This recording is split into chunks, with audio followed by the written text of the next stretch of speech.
think we need to clarify a few possible misunderstandings about this thing called enlightenment, because I think many of you are missing moments of enlightenment because you're looking for something else.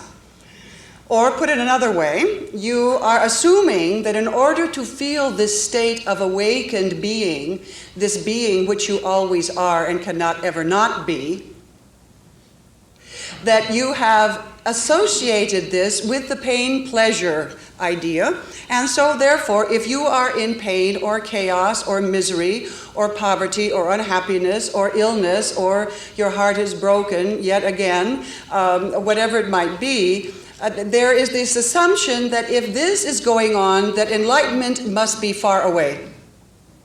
That enlightenment can only be present when you are happy and smiling in perfect health and running around your universe telling everybody what a wonderful day that you are having. Now, if you will look at the enlightened ones, this should stop your ideas immediately. Whatever else may or may not have happened to the Christ, I assure you the last days were no fun. And there was plenty of unhappiness, plenty of pain, plenty of all of the things that you have in your own moments. And yet, at the very same time, there was, in conjunction with, surrounding, and as a part of that painful experience, that sense of whatever his personal sense of it was, there was at the same time a full and conscious enlightenment present. The knowing that, and this is where this phrase comes in, God is in God's heaven and all is right with the world no matter what the world looks like, no matter what the world feels like. I believe that the misunderstanding is that you cannot at any given moment experience this feeling of awakened being, which is always present, unless the rest of your world is in alignment, unless you are happy, unless you have resolved all of your past karma. Resolved all of your past karma. Ladies and gentlemen, I wish you good fortune. I wish you good fortune, because the tricky thing about past karma is you're constantly creating it. And if you're constantly creating it, you have a very big mess on your hands, because as you continue to create it and discreate it and create it and discreate it, there you go. So please understand, I'm asking you to understand deeply within your being. This is why I have said from the beginning, and I infuriated many people, excuse me, but I don't care if you're happy. And this has nothing to do with loving you or not loving you. It has to do with the fact that your happiness is a temporary state that is suggestible and changes moment by moment. Now you are, now you're not. It is something that enters and exits. It's a state that you come into and move out of, and that is not a description of awakened, enlightened being. That is not a description of God presence. God does not come and go depending on your mood. God is not something that can be found only if you are happy, or if you are ill, or if you are suffering. You see, because the problem is it goes to the opposite end of the pole as well. And then we have people that say, I cannot be experiencing God unless I'm suffering. And if I'm happy, this must be a sign. You know, you've been trained that way, haven't you?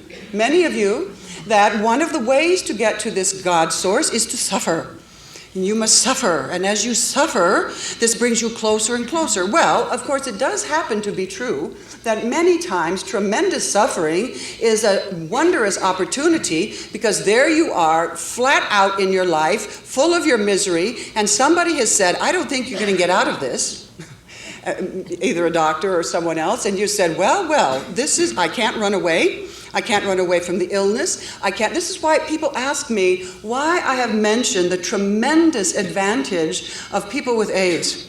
It's a tremendous advantage, and they must get used to using it soon, because there will be a cure coming in the not too distant future. And the tremendous advantage is, because there is no given cure, they are, or even a hope often for, especially at certain stages of it. So there is the tendency of them to accept the finality, which may or may not be true. But at that moment, when they are against that kind of pressure of non-escape, there's no back door, there are no windows, everything is closed, there's only themselves and this moment and the awakening to the real question, is this thing that we call God, enlightenment, awakening, present now or is it not? I can't wait to get well. I can't wait to get better. I can't redeem myself of all my past problems. This is it. I may never leave this room, this bed, this situation. Now what? Do you understand how this can be tremendously helpful if the awareness is there? And this is why every great teacher says their job is not to make you happy. Their job is not to cure you of your ills. Their job is not to make you ill either. But it is simply the understanding that whatever is present in your life at that moment is present because of its absolute perfection for allowing you to find what it is that you all want to find. It does not matter what you say in your mind, it's what you really want. If you say to me, you want peace, I would say to you, in order to really have peace, you have to, because you are all in the basis of your heart's loving beings, in order to really feel peace in your heart, you have to know somehow, as you look out on the world and see the suffering, you have to, in order to have peace, somehow know that that suffering is all right. Do you understand? You cannot be at peace if you are a truly loving being, and you all are in your heart. You cannot truly be at peace if you do not understand that all of the seeming disaster and difficulty and chaos and tears and loss is in some way magically, mysteriously appropriate. Because the love in your heart will not allow you, do you understand? You cannot feel at peace if people that you care about are suffering, can you? Unless somehow you understand what you have come to feel about yourself. In spite of your suffering, you are at peace. This is what I'm asking you to focus on today. In spite of whatever suffering you are going on in, whatever impatience. You see, suffering is a grandiose word.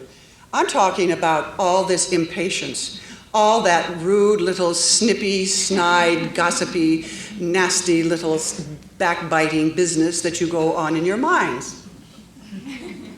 Are there any exemptions to that? If so, good for you, good for you. But most of the time, if you're paying attention, there is this little voice inside that is constantly making judgments. And I am saying, if you want to clear up all of those judgments, you are going to live here forever. Judgment and clearing up of judgment is not the focus. The focus, please, is to understand, I am a limited human consciousness at this moment, manifesting abundant judgment. Abundant judgment.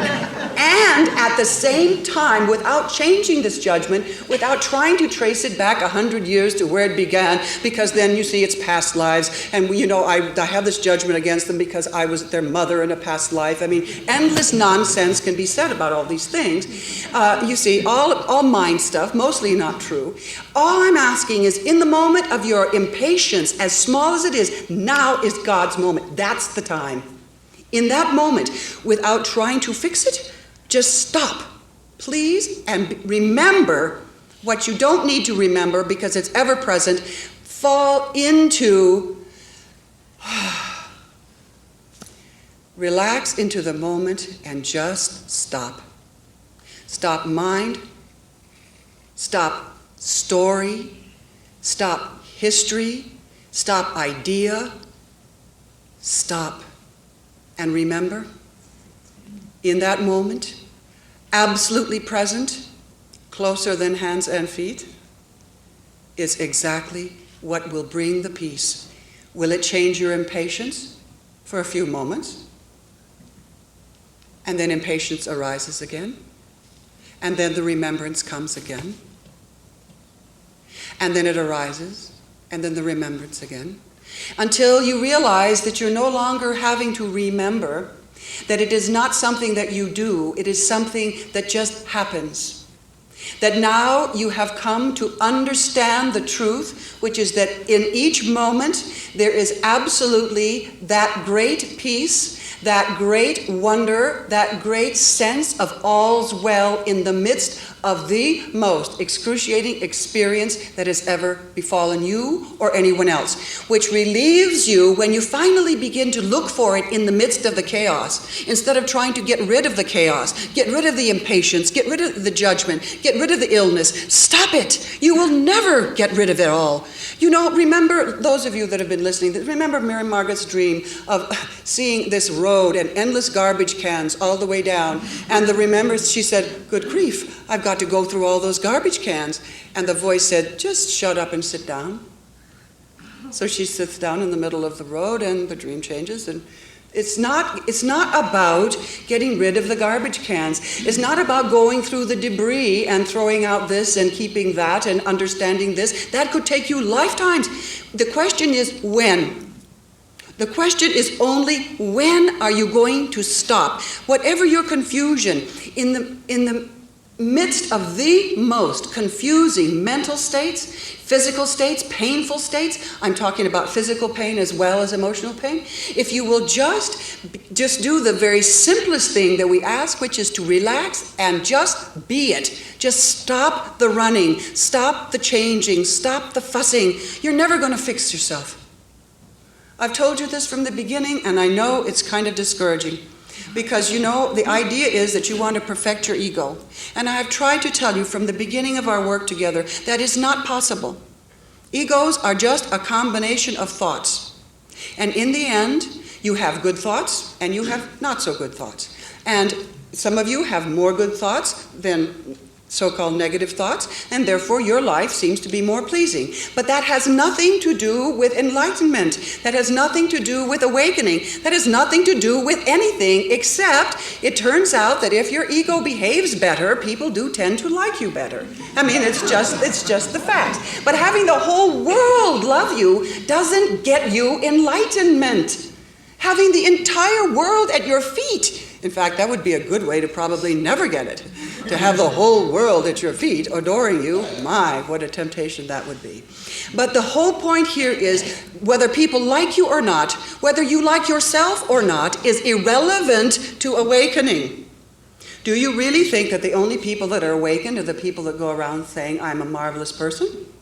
I have told you that the path gets very, very tricky and very, very intense, because as you begin to silence and just allow yourself to be present with being in the moment, you begin to notice even more dramatically your negative voices.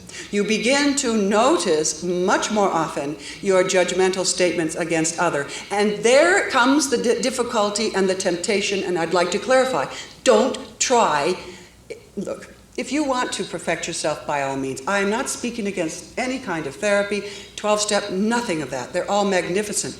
But they are not enlightenment programs, because there is no program for enlightenment, because enlightenment is not something that you get to. Enlightenment is something you relax into.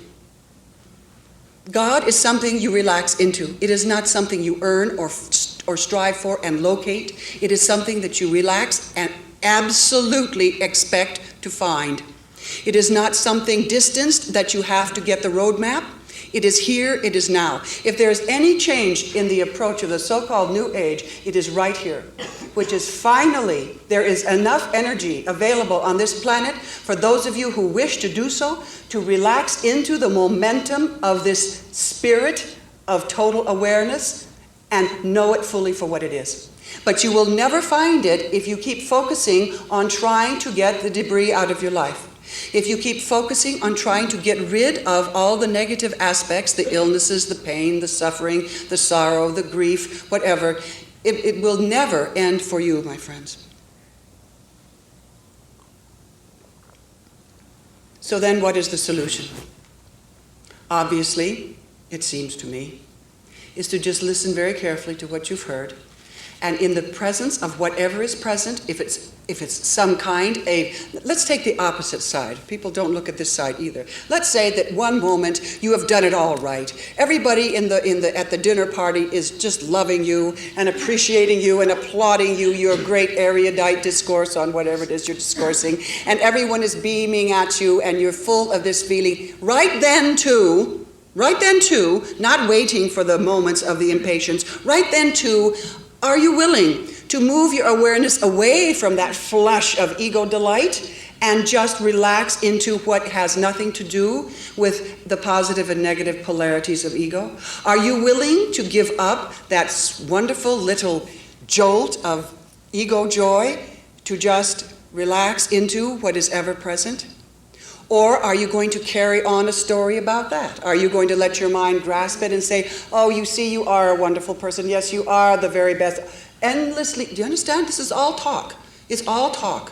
When you find yourself talking to yourself, if I could put it this way, we would ask that you stop, because talking to yourself isn't going to get it. There is nothing to get. All you have to do is to stop looking and to just relax totally into this moment. And as you begin to do it, you will begin to experience what a tremendous excitement it is. And as you have these ideas, you see, there's all these stories about all the great awakened ones, and as they write their stories, they appear to be people who never swear, they never do anything wrong, they never have a dirty thought, they never have lust, I mean, how do you know? I mean, these stories have been written about them by all of these people who loved and adored them and could only see them. You have no knowledge. All you know is you. All you know is your own self. And you have to make this decision on a very basic level. And it comes right out of this moment. Are you going to wait? Because endlessly, if you're paying attention, you hold your breath and you close your eyes and you plunge through difficult situations, don't you? Isn't that how you do it? All right? You get your breath all and you're tight and you can't breathe and I'm going to get through this, I'm going to get through this, and somebody touches you and don't touch me and you're just like this. I mean, you know, you're so tight. If God itself came bursting on the screen, you say, get out of my way, I'm fixing my car. You know, that kind of intensity. And when you understand the simplicity of what it is, the simplicity of sitting down and being silent. You know, all the great ones, you know, taught in silence. They taught that the greatest way to really awaken is through silence. Ramana Maharshi, who I, obviously quote a lot because of his tremendous magnificence, taught only in silence unless forced to speak. And it was in the silence of being. And all of the great ones, whichever great ones you believe in, you don't have to believe in Ramana, that's up to you. I hope you have some great force of consciousness, of awakened awareness that you do believe in. All of those strands are available to you in the moment of silence. You don't have to say, all right, I'll take that one. Just be silent and allow all of the help, seen and unseen, to just help you with this deepening of the inner silence. This is not an outward silence. It is able to do it outwardly, but at the same time to be able to learn how, with the greatest of ease, to relax into being. And on the one hand, you cannot do it. All you can do is remember that being is there. All you can do is remember, in this moment, and then the relaxation comes. In the midst of it. And then, as you begin to relax deeper and deeper into this, you will find what everyone finds, that something comes up out of the depths, something arises that has nothing to do with ego mind, that has nothing to do with ego thought, and things are done and action is accomplished, but from a different place of action rather than from the polarity of ego action. And this is where the tremendous peace and the understanding that all's well with the world arises. You cannot understand with your ego mind that all of the terror in this world is in some way useful. Your mind cannot accept it, and I'm not asking it to accept it. That is not the mind's job. The mind's job is to move between remembering and forgetting the polarities as well as up and down, good and bad, and that's the ego's job. I'm asking you to detach from your identification with and your staring at the ego and to relax into that which will give you exactly what you want. There is no way to struggle into being. Do you understand? You cannot struggle into being. Being is what is. Being is what you are. So how can you struggle into being what you are? But it's all of a sudden, remember I've told you this story often about the king who has these beautiful grounds and palace, and he has the illusion, he's living a dream that he is a pauper and a beggar living in one of the dirtiest dungeons in the depths of the palace. And one day someone comes to him and says, "Don't you remember? You're the king." He says, "Go away." Somebody says, "Don't you remember? You're the king." Finally, enough people come by and say, "Don't you remember? You're the king." And all of a sudden, one day, one moment, he wakes up, he said, "If all those people think it's true, maybe it's possible." That's all you've done. That's all you're doing. Do you understand? You've heard so many people say, you are pure, conscious, alive awareness, awakened, fully aware of being, of bliss, of God. That is there always. And enough people have said it enough times that you are now in that process. And you are beginning, and many of you have long since left the dungeon, and are now moving out into the landscape, trying to really fill yourself with the direct remembrance of who you are. Just as the king could forget, you have forgotten. You have forgotten who you are. And as you are willing to remember, then you will continue to remember fully, completely, deeper and deeper, more and more, without any kind of conscious kind of manipulation of, oh, I have to remember I'm being. Oh, I have to remember I am. Oh, I have to remember. You never forget you're you.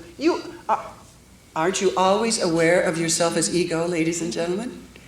I mean, there are few blissful moments besides sleep when you're not aware of yourself as ego. This is one reason for the attraction of sex. There are times when you lose sense of your own limited identity. This is why it is so interesting to so many people. As good as that is, I want you to know it's not anywhere as good as what there is in the future. So I ask you to be very aware of the remembrance that you are remembering. It's as if you were coming out of a deep sleep. You are beginning to really remember. And so all of the things that you have done all these years until this moment, all the things that you will do from this moment onward, all that they are for is to remind you, to awaken you out of the dream that you are in. And as you begin to awaken, and many of you have awakened tremendously, and I ask you to give yourself a conscious acknowledgement that that is true. Because one of the ego's ploys is, remember, seek but never find. The ego loves to say to you, well, you did all right yesterday, but the day before was really a mess.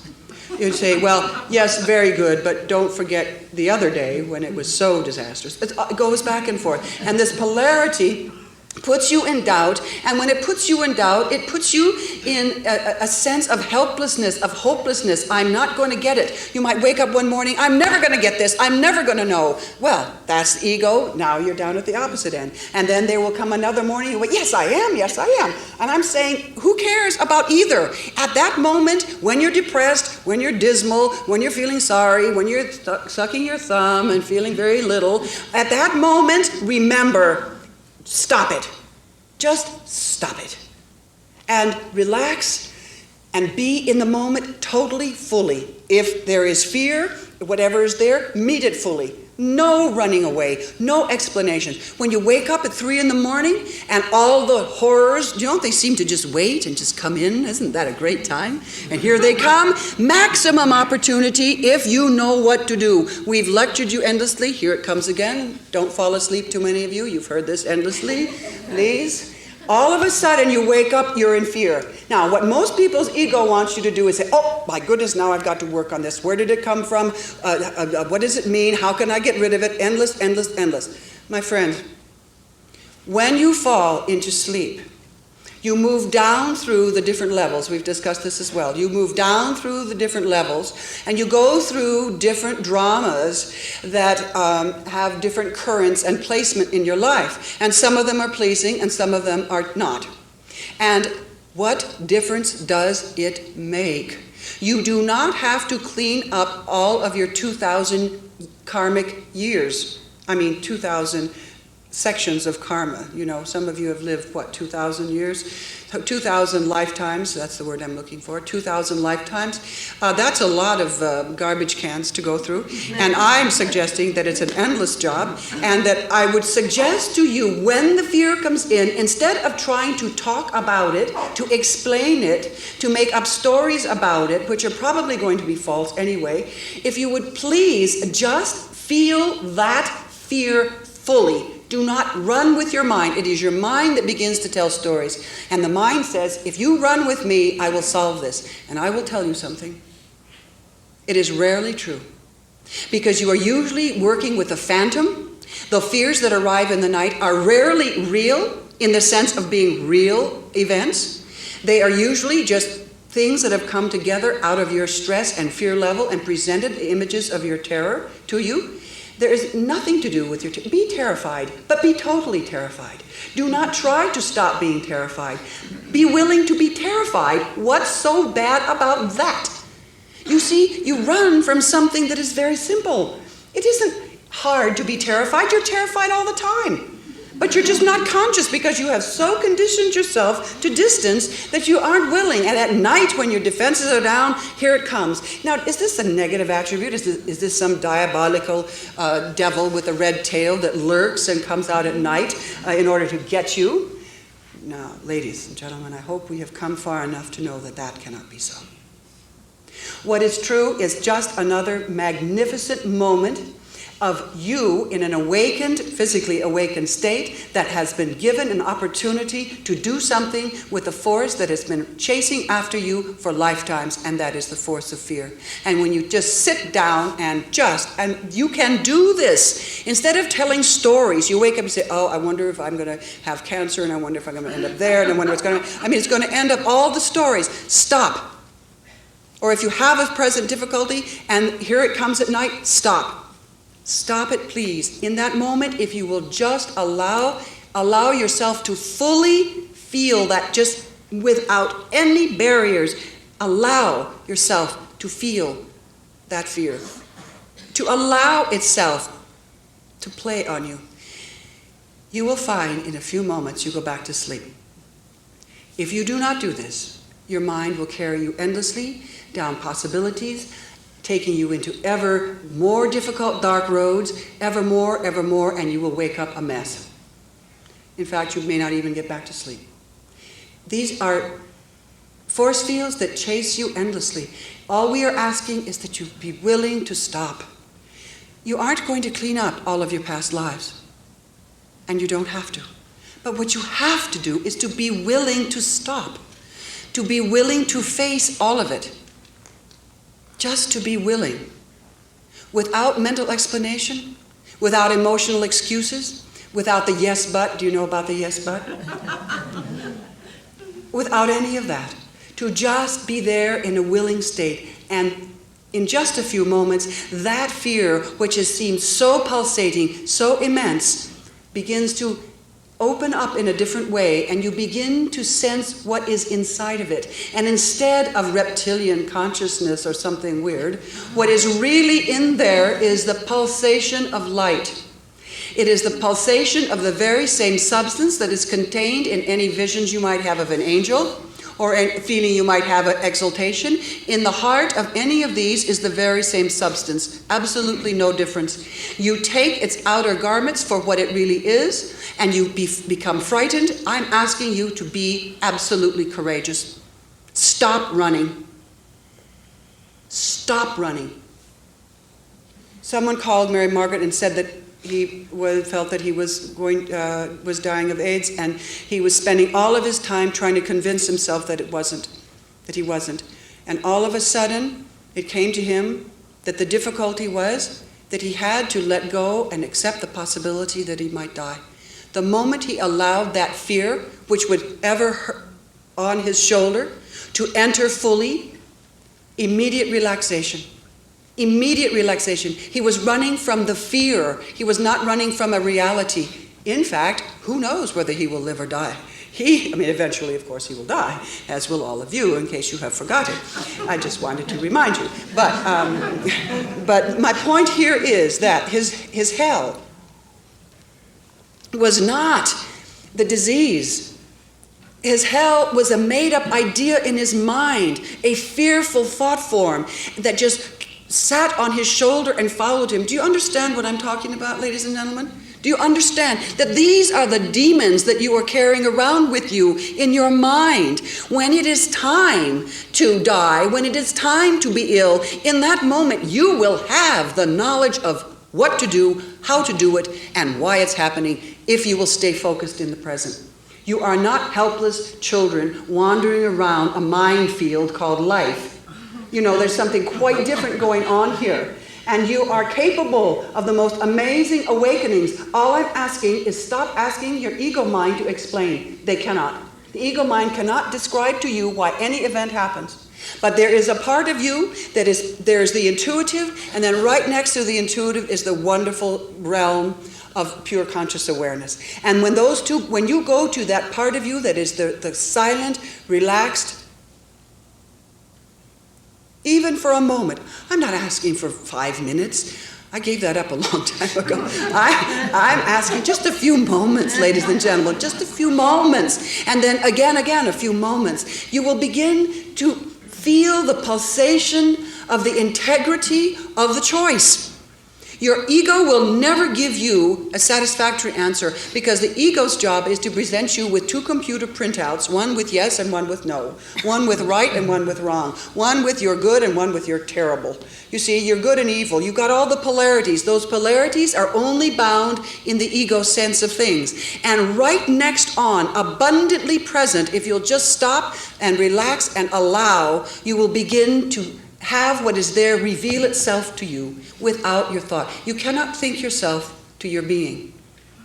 You cannot think yourself to your being. Your being is the only constant, and being is constantly what it is, which is the being of pure God awareness. That's what it is. And as you begin to understand that it does not matter what impatience or pain or fear or stress or happiness or delight is present in your life, in the midst of whatever is present, we are asking you to drop out of mind and stop thinking and just allow yourself to drop and be aware. It is the most simple thing to do because it is what is constantly present with you every moment. The simplicity of this is so simple that when you begin to do it, you will realize that there's a part of you that does enjoy thinking of drama. There's a part, do you understand? I hope you have good humor with yourself over this. There's a part of you that enjoys thinking of drama. And there is no problem with that. Continue to think with your mind and create dramas, both pleasing and displeasing. And you're in one relationship and you're dreaming of the next one and how it's going to be better than this one. And endless. Go on and dream. Go on and dream. But that will not awaken you. It's called dreaming. And that's why it's called dreaming. There is no awakening in that. Awakening does not come from making up stories. This is why when people come to the workshops and when they say something that comes right out of the thinking realm and not out of the realm of reality, they sometimes feel displeasure because the response from this here is not as positive as they would wish. For example, someone will tell a tale of some marvelous coming of an angel and so on, so on, so on. And oftentimes, these come from the dream realm, the realm of hope, and there's nothing wrong with that.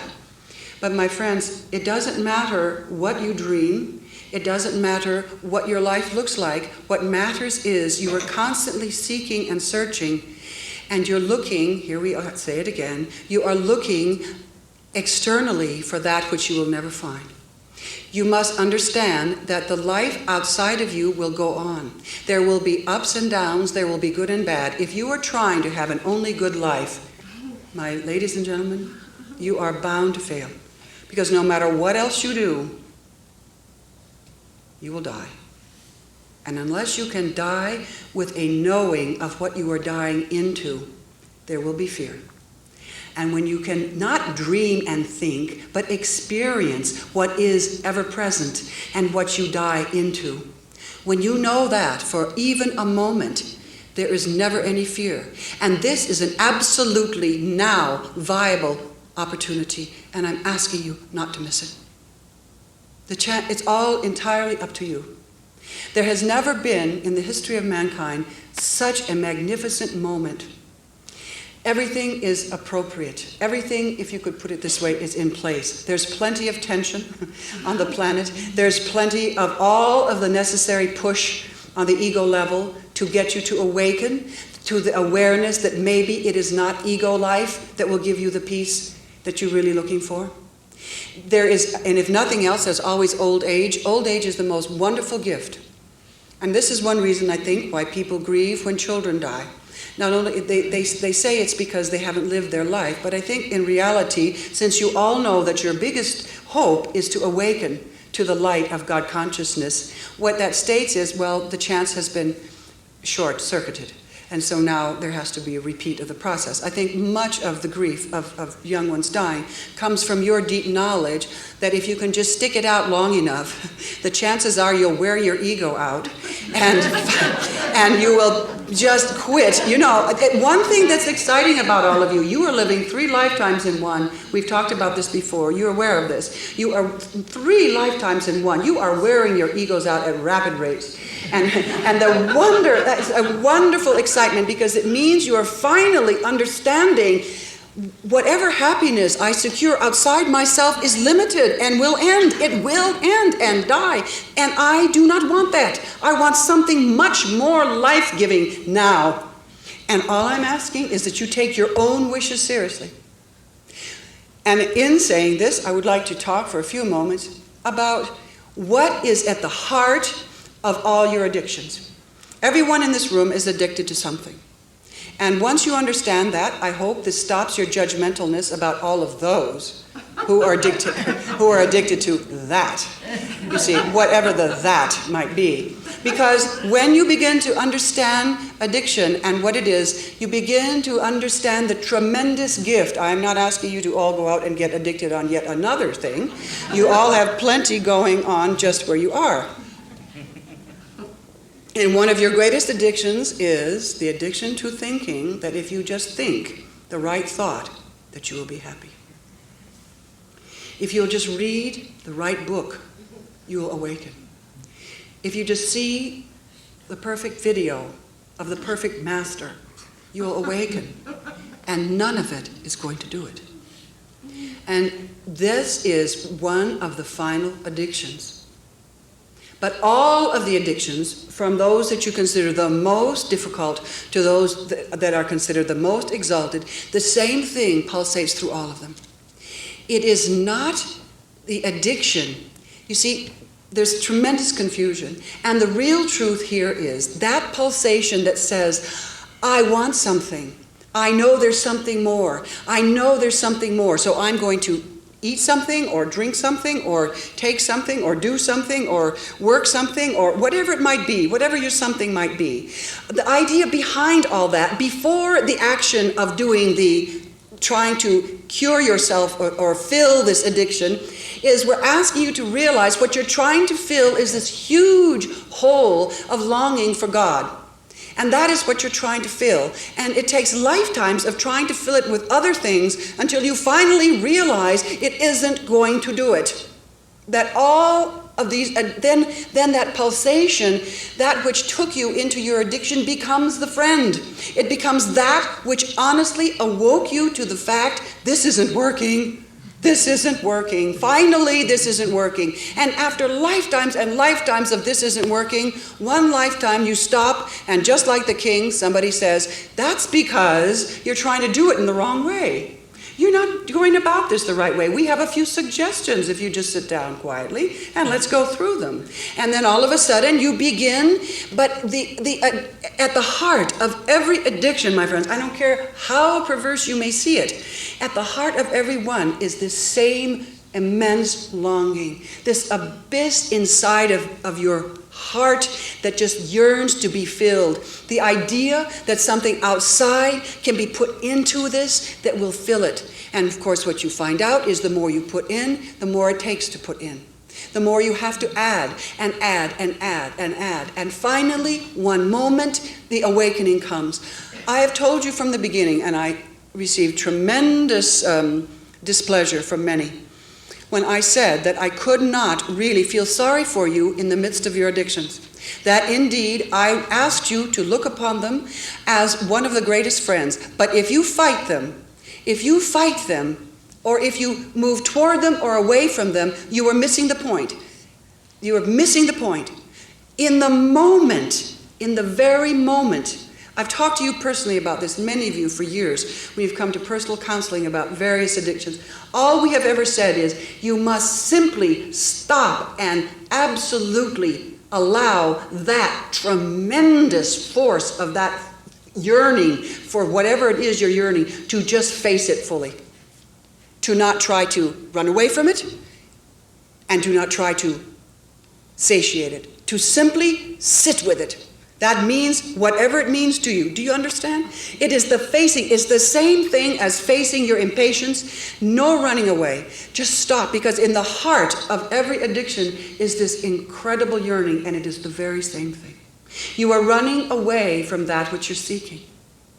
You're running away from that hole inside of you and trying to make yourself whole outside, and it simply won't work. And if we have said nothing else in all these years of all this wind that we have shared with you, it is the simplicity of this. If you would just stop, if you will just not run, if you will not fight, if you will not try to fix, if you will not talk yourself out of it, if you will not leap into action in some other way, if you'll stop and just allow do you understand why addiction is so helpful? It is so powerful. It just takes over your whole mind. Let's say you're addicted to food. All of a sudden, one moment, I don't know what, something comes into your mind, a piece of chocolate cake. Something. And it comes into your mind, and the whole world is the chocolate cake. I mean, there is nothing else exists. Nothing. But ask yourself, what a tremendous pulsating power lies behind this. Does this mean you shouldn't do 12-step and therapy? Absolutely not. Do not make this simplistic and say, well, Bartholomew doesn't think 12-step works. Of course it works. That isn't my point. It's not my point. My point is, whoever you are, whatever you are, you have right now an addiction, a craving. And that craving, it can be British mystery novels. Whatever the craving, that which is behind the craving, that is being filled by whatever is outside, that is what you're running from, and that is what you need in order to cease the craving. And it will never reveal itself until you stop either running away from or trying to fulfill the craving. Do you understand? There's that fine line. What are we saying? We are saying every single moment of your life is absolutely maximum for this simplicity of being aware of being. Without trying, without fussing, without thinking, you just relax and it begins. You do it moment after moment, day after day. You become aware of your tremendous delight in making up stories. You're all storytellers. You're all storytellers. And you tell stories to yourselves all the time. And if you're paying attention, most of them are full of nonsense. But they're time fillers. They're the mystery novel simplified.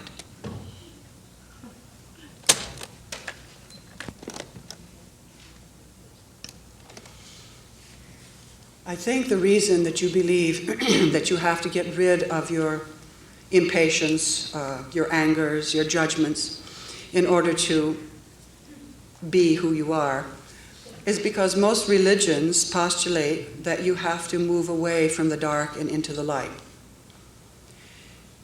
And I want you to please understand that the basic understanding of how to come to full God enlightenment is becoming more and more alive as the years go on. Let me say this again. In another way, as the years go on, from the centuries, more and more human understanding of how to blend and awaken to perfect being is getting stronger and stronger. You are learning, if I could put it this way, just as you learn to do all of the things that you've learned to do, what you are learning now is how to awaken. Why should this be the only subject that isn't in the curriculum? Why should awakening to your full God self be the one thing that never changes? Do you understand? There are so many more of you are awakening. Watch, I've told you, watch in the next years. And I'm asking you to consider yourselves as viable candidates. Who else? Especially, who else? Somebody special. Oh, I know, it's those up in the Himalayas. Well, those of you who've been to Himalayas, you know what's there, dysentery and difficulties and beautiful mountains and magnificent energy. But it doesn't guarantee enlightenment. I'm asking you to be brave enough to say, why not me? And to test this moment after moment, to just stop the storylines in the mind and relax into being. What could be more easy than being your own being? What could be so complicated about that? But as long as you say, this being is not me, I have to earn it, I have to find it, I have to search for it, I have to eat right, I have to do right, I have to think right, you're lost. Stop it. Stop it. Does this mean you will stop being wonderful? Does this mean you'll stop wanting to be a loving person? The chances are you will want to be much more loving. Only because you begin to feel more of your own being, of your wonderful integrity of who you are. I've told you endlessly, you are absolutely magnificent being, glowing with all potentiality of pure consciousness now, without changing anything. Just stop thinking yourself into being. Stop and think. Can you think into being? Can you do yourself into being? Can you perfect yourself into being? You have to sit down finally and ask, now, are you ready? That's a question. And you have to ask. I tell you that all of the forces are in perfect alignment for you. I tell you that if you choose right now, if I could use some very, very religious words, the host of heaven is right there. All of the wondrous, necessary power is there now. Do what you want. Sleep on, trying to perfect being, trying to perfect what is already perfect. Or you can just relax, moment after moment. Take each moment as it comes, each moment exactly as it is, with the excitement of it as it is, and understand inner silence. I will close with this. You have to understand inner silence. You can be babbling, just as Mary Margaret is babbling now, and at the same time, as is with Mary Margaret right now, be absolutely silent within. Where do you think all these words arise from, if not from the silence within her? And as that, she's no different from you. She will be the first to tell you. So if she can do it, you can do it. Just stop thinking. She stopped thinking because she realized that she had thought herself into a mess. And there was no way out with her mind. So she had to go to something else. I would like to suggest to you that whether you are aware of it, you are also in a mess. And the mess is that you are not happy. The mess is that you are not continuously, constantly filled with the peace and the exaltation of all of life, with all of its polarities, all of its pain and pleasure, all of its beauty and ugliness, all of it. When you become enlightened, it isn't as if everything turns, that a maggoty cat turns into a splendiferous flower. It stays what it is. It stays what it is. And you will cry, and you will laugh, and you will hurt, and you will die. But you will do it with a totally different sense of being, and that is what I'm asking you to really yearn for now. You want to pray for something? Pray that you want this more. That's what I ask you to pray for, that you want it more. Because as you begin to want it more, as you begin to yearn more for it, then as you begin to focus on that yearning, then it begins to come in ever-increasing power to you. Now, there is no obstacle. I don't care what your life is like. I don't care how confused your mind. I don't care how ill your body. I don't care how pained your heart. I do not care what is the circumstance. I tell you, now is the moment, and it is possible. Please, ladies and gentlemen, we have very few times left together. I am asking you to believe this, at least enough to try it. What's 1 year of your life? Just try it. And as you do it, moment by moment, you will realize that you have within you the most magnificent guidance and teacher, that you will come to know that this is totally superfluous in every way. In every way. That there is inside of you a power and a wonder and a teacher, if you like that word, a guide, a counselor, that pushes you ever, ever, ever toward the deepening of your goal. And that is the goal of all of these years, is just to tell you, you've got it. You do it now. And what stops you? Thinking about it, reading about it, talking about it. Do it. Please. Some of you have been here all these years, and you have begun to deepen miraculously. I see tremendous changes, tremendous deepenings. And in the heart of the deepening is silence. The ability to be silent inside while active outside. You can't give up your active lives. I mean, who'd pay your mortgage? Huh? So what? Your mortgage will get paid. You can learn how to be silent and to pay your mortgage. You can learn how to be quiet and deep and deep and deep within and active outside. You can learn this easily because you don't have to teach yourself. It will happen for you, to you. All you have to do is be willing to jump. And what does that mean? That means to jump out of your mind. To stop thinking all the time. And when you begin, you will begin to understand that the mind is so grateful to have some kind of relaxation. And then when it is asked to do a job, it does it with much more elasticity, much more alacrity. You know, you run a car for 24 hours, it wears itself out eventually. It enjoys the rest. Well, as the car, so your mind. So as you begin to understand that that which you are seeking is ever, ever present in the silence of the stop, then all that is hidden begins to reveal itself to you. And I want to, in my final statement here, I want to warn you of one of the ego's greatest tactics. When you stop and are just resting, when you go back to thinking, one of the first thoughts that will come up is, you didn't really stop. You were really thinking. You were just pretending to stop. It's not working. You didn't do it right. You better quit because you're not doing it right. And since you don't have a teacher, well then you can't do it right, so you're lost, you're finished, you're done.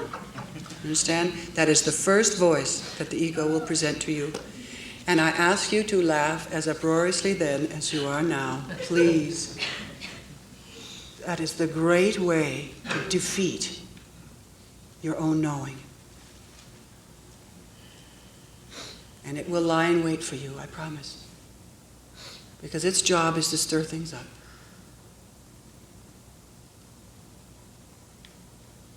My friends, I know I've said this endlessly, but yet again, please, if you will just experiment, if you will just give enough of your awareness to this, just for a few months, even perhaps for a few weeks, you will begin to know precisely what we're pointing to.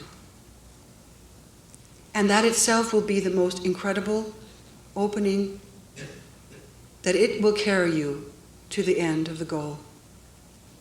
It will come up and take over.